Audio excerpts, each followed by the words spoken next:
Ma'am, patients का अक्सर सवाल रहता है कि ईसीपी ट्रीटमेंट के बाद दवाओं को कब बंद करना चाहिए।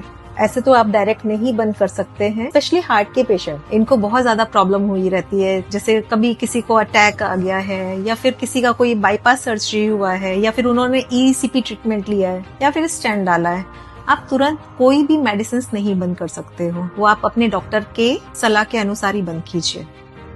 तो मैम, मेडिसिन को कैसे कम किया जाता है या फिर इसका सही तरीका क्या है? कोई भी बीमारी है, चाहे मैं ईसीपी की बात नहीं कर रही हूँ, मैं जितनी भी बीमारियां, चाहे वो आपका बीपी हो, शुगर हो, कोई भी बीमारी है, उसके बाद आप तुरंत नहीं कर सकते हैं मेडिसिन बंद। पहले आप शरीर को स्टेबल होने दीजिए। जब तक स्टेबल नहीं होगा तब तक कि आप कोई भी मेडिसिन बंद करोगे, वो उसका साइड इफेक्ट दे देगा। तो आपको डॉक्टर अपने अंडर ऑब्जर्वेशन रखता है, वो आपका बीपी देखता रहता है, मॉनिटर करता है, शुगर चेक करता है, ईसीजी करवाता है, इको करवाता है, आपका कोलेस्ट्रॉल वगैरह सारी चीजें चेक करता है।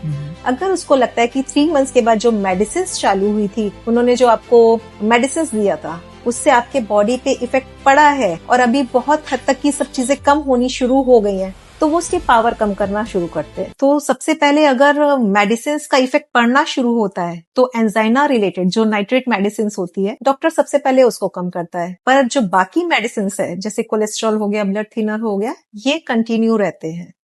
मैम, जो भी हमारे व्यूअर्स हमें देख रहे हैं, अक्सर उनका सवाल रहता है कि क्या मेडिसिन कम करने में हमारी लाइफस्टाइल मैटर करती है? बहुत ज्यादा मैटर करती है। लाइफस्टाइल अगर सही नहीं रहेगी तब आपको बीमारियां लगती हैं। बिकॉज काफी मेरे पेशेंट हैं, सब करा लिया, स्टेंट डलवा लिया, बाईपास करवा लिया, ईसीपी मशीन ले लिया, उसके बाद बोलते हैं कि मैम अब हम सब कुछ खा सकते हैं। उनका स्लीपिंग पैटर्न अच्छा होना चाहिए, मॉर्निंग वॉक रहना बहुत जरूरी है, खाने पीने में जो हम 0 ऑयल कुकिंग बोलते हैं, उस तरह से फूड खाना बहुत जरूरी है। अगर आपने ये कंटिन्यू किया तो हो सकता है भविष्य में सिर्फ आपका ब्लड थिनर और कोलेस्ट्रॉल की दवाइयां चले, बाकी सारी मेडिसिन बंद हो सकती हैं।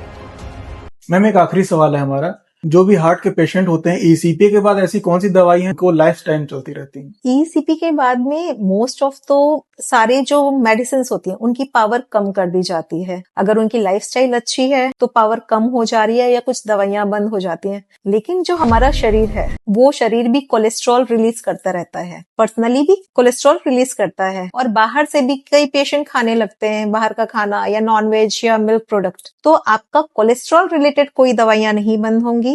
और सेकंड होता है ब्लड थिनर। हार्ट पेशेंट में ब्लड का जो थिकनेस काफी बढ़ा रहता है, जिसकी वजह से उनके जो ब्लॉकेजेस हैं वहां पे हार्ट को इश्यूज होते हैं। तो एक ब्लड थिनर नहीं बंद होता है, और सेकंड एक कोलेस्ट्रॉल की दवाइयां लाइफ टाइम चलती है। तो उम्मीद है मैम ने आपको जो भी जानकारी शेयर की, उससे आपको एक हेल्दी लाइफस्टाइल बनाने में मदद मिलेगी। और आपका भी कोई भी सवाल है तो कमेंट बॉक्स में जरूर बताइएगा।